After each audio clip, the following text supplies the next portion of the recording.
July 20th, 1969. Neil Armstrong steps onto the moon.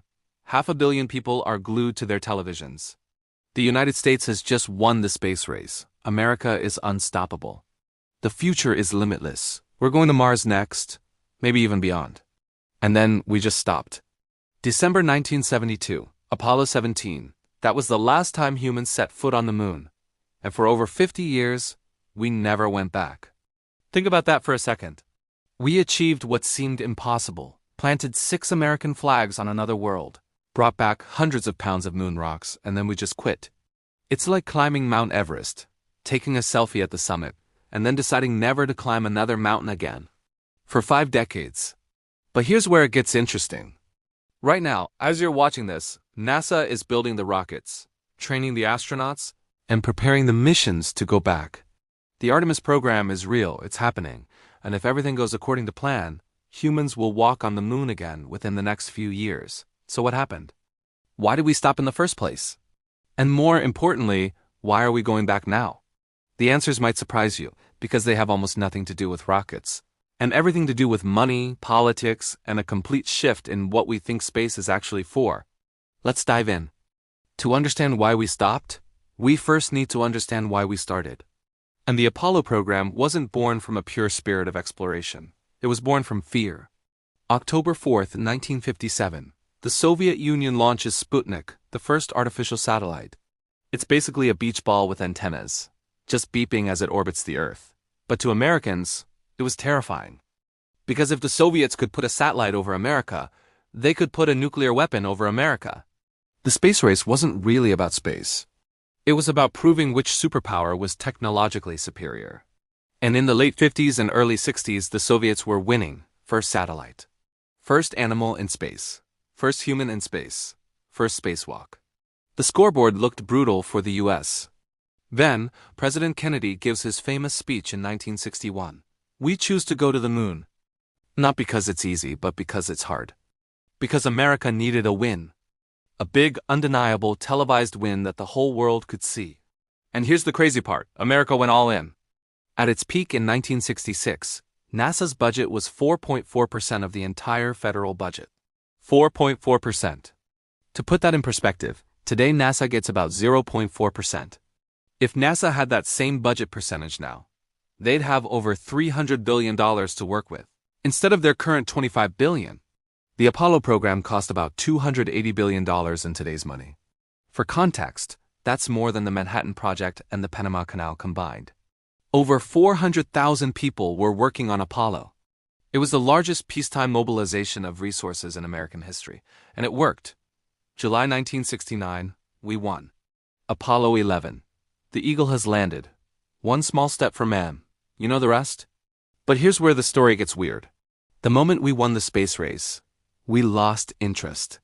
The public was absolutely captivated by Apollo 11. That first moon landing had an estimated 650 million viewers worldwide. But by Apollo 13 in 1970, the TV networks didn't even want to broadcast the mission live. They thought it was boring. Oh, another moon mission? Wake us up when something goes wrong. And then, of course, something did go horribly wrong with Apollo 13. And suddenly everyone was paying attention again. But that tells you everything. We weren't interested in moon landings. We were interested in the drama and the competition. Once the Soviets quietly gave up on their own moon program after Apollo 11, the political motivation just evaporated. There was no one left to beat, the race was over. And nobody keeps racing when there's no competition. The budget cuts started almost immediately. Apollo 18, 19, and 20 were canceled.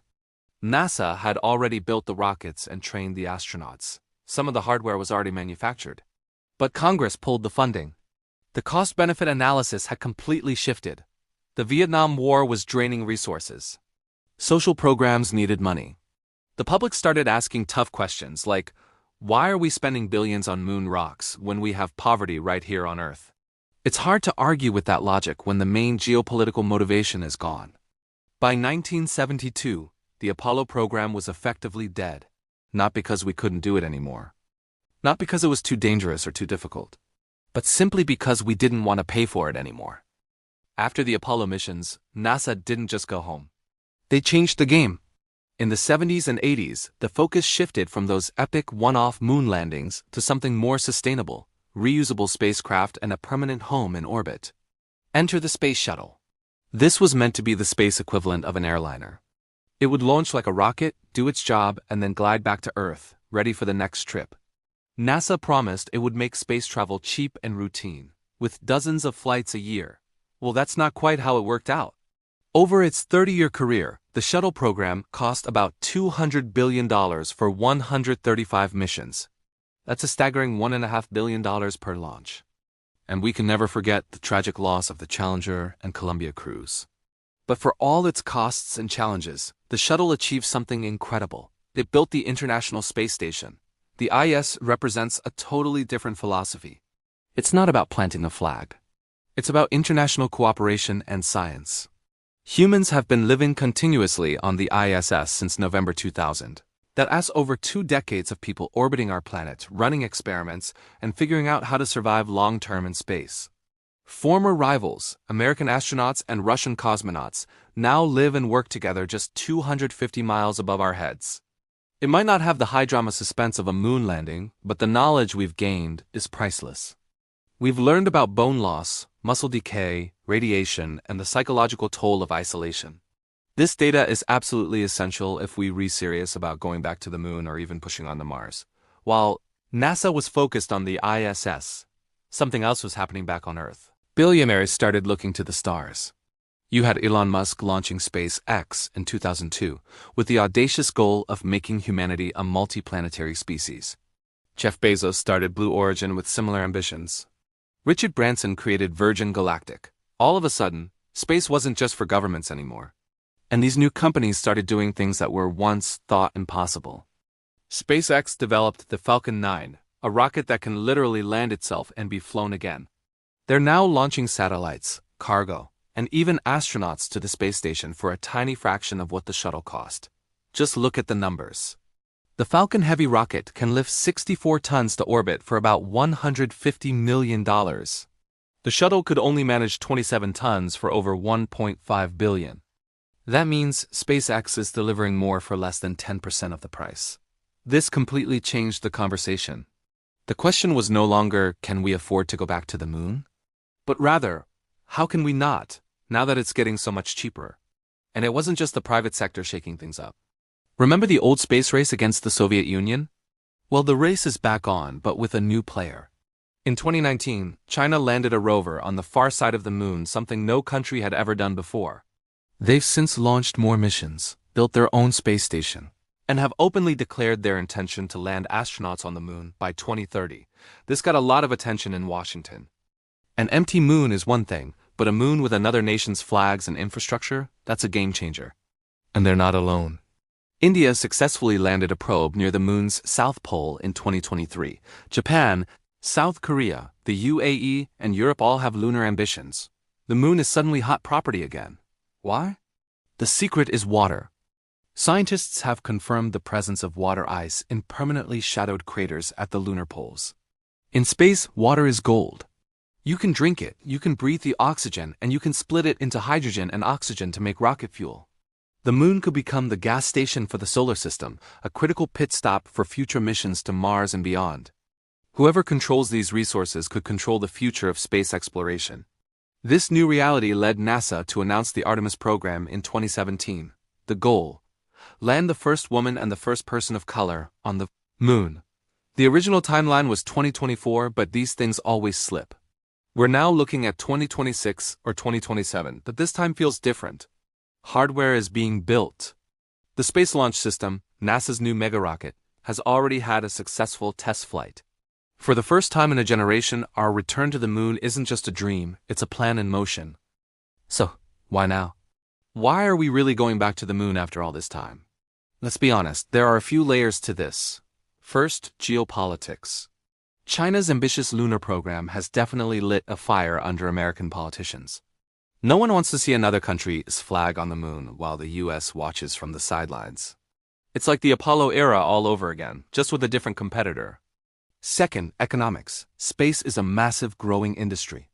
We're talking about companies planning to mine asteroids, build hotels in orbit, and even manufacture things in zero gravity. The global space economy was worth nearly $500 billion in 2021, and the moon is now a big part of that equation. Third, Mars. This is a big one. NASA genuinely wants to send humans to Mars, probably in the 2030s or 40s, but you can't just leap from Earth orbit to the red planet. You need a testing ground. The moon is perfect for that. It's only 3 days away. If something goes wrong, you can get home.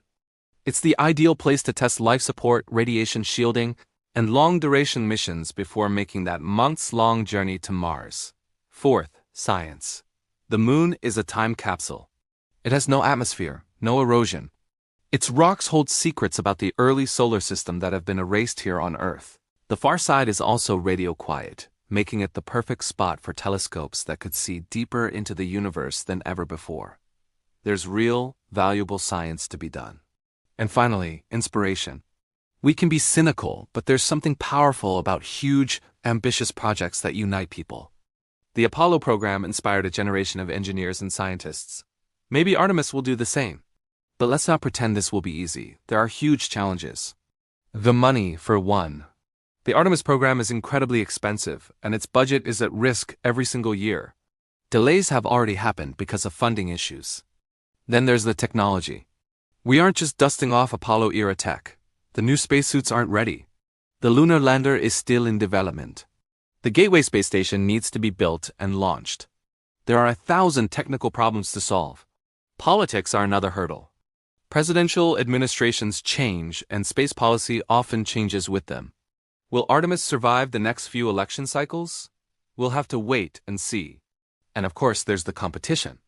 If China lands astronauts on the moon before the US returns, the political fallout would be immense. That pressure to move fast can lead to cutting corners, which is the last thing you want to do in space. Despite all these challenges, the momentum is real. Rockets are being built, astronauts are training, it's happening. So here's where we stand. We stopped going to the moon because the political will vanished once the race was won. The cost was too high without a competitor to beat. But now the game has changed. Space is cheaper thanks to private companies. There are new geopolitical rivals. The moon has resources we actually want, and Mars is on the horizon. The Artemis program is our second chance. But this time, the goal isn't just to visit. It's to build something permanent, a stepping stone for the rest of the solar system. Will it work? Honestly, it's too early to say. But for the first time in half a century, we are actually trying, and that matters. The story of Apollo was one of incredible achievement followed by retreat. The story of Artemis could be about turning that achievement into something sustainable. About building a future in space based not just on competition, but on discovery and expansion. When the next astronauts walk on the moon, they won't just be planting a flag. They'll be starting something much bigger, at least that's the plan. And maybe this time we'll have the wisdom to stay. What do you think? Are we really going back to the moon this decade? And more importantly, should we be spending billions on it when we have so many problems here on Earth? Let me know your thoughts in the comments. If you enjoyed this deep dive, hit that subscribe button. We're covering the stories behind the headlines and the forces that shape our future. Thanks for watching. And hey, whether we make it back to the moon or not, at least we're thinking big again. That's gotta count for something. See you in the next one.